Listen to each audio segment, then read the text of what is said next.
विधानसभा 5T को प्रशंसा 5T school जो राज्य में ड्रप आउट हार कमी विधानसभा शून्यकाल में सूचना देते विद्यालय और गणशिक्षा मंत्री नित्यानंद गंड 2020-21 21 लक्ष 9,076 जन पिला नाम लेखाई 2023-24 नामलेखा संख्या 21 लक्ष 10,493 को वृद्धि पाई राज्य में स्कूल रूपांतरण पर 24 जिले में सरकार गत 2020-21 23-24 4 वर्ष में 3,088 कोटी 20 लक्ष टंका खर्च कर बड़का 6 जिले में स्कूल रूपांतरण जिला खनिज पांठि खर्च कर 5T स्कूल रूपांतरण में स्कूल रे स्मार्ट क्लासरूम ई लाइब्रेरी विज्ञान लाइब्रेरी क्रीड़ा उपकरण प्रभृति जोगाई दि जाएगी एवं सुधा 737 स्कूल रूपांतरण काम जारी रही काम शीघ्र शेष करने को निर्देश दी जाइथिबा विद्यालय और गणशिक्षा मंत्री कहते यह प्रश्नर आलोचन में बीजेपी किसी विधायक स्कूल रूपांतरण में दुर्नीति प्रसंग उठाई विभाग मंत्री कहते जे एने कौन विधिवत अभियोग आसीना सेहीपरि विरोधी कटाक्ष कर बीजेडी विधायक गणेश्वर बेहरा कहते 5T स्कूल व्यापक सफलता पाई सहित से 5T स्कूल रे कंप्यूटर शिक्षकों छटई को नहीं उद्वेग प्रकाश करते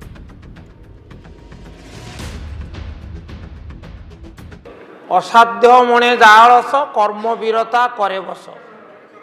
वर्तमान आपण को आईमा कहानी दरकार नहीं फिगर स्पीक मान्यवर मंत्री अत्यंत स्पष्ट भाव में उल्लेख करिसंती जे आमर 5,055 कोटी 19 लक्ष टंका ये जो 5T स्कूल योजना रे स्कूल मान को दिया जाई तार सौंदर्यकरण करा जाइए तार भित्तिभूमिर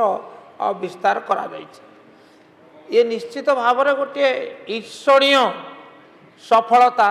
जहाँ को उदारतार सहित ग्रहण करिवार आवश्यकता अच्छी मुख्य जो स्मार्ट क्लास है गुड़िक सबू वस्तुत माने अक्षम कारण से कंप्यूटर टीचर नहांती एवं कंप्यूटर टीचर करने माननीय मंत्री कहले आम विचार करूँ धन्यवाद आपको मु खाली गोटे निवेदन करने चाहे 5,000 कंप्यूटर टीचर जो मैंने निजुक्ति पाई माने रिक्रुटमेंट होता परीक्षा देकर पास करते मेरिट से माने छटे बस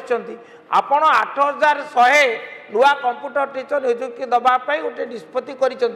ये एक अभिनंदनीय निष्पत्ति किंतु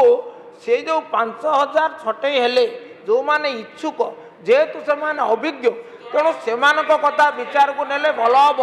एक कथा टी बुझे कि जो 5T ट्रांसफॉर्मेशन ऑफ स्कूल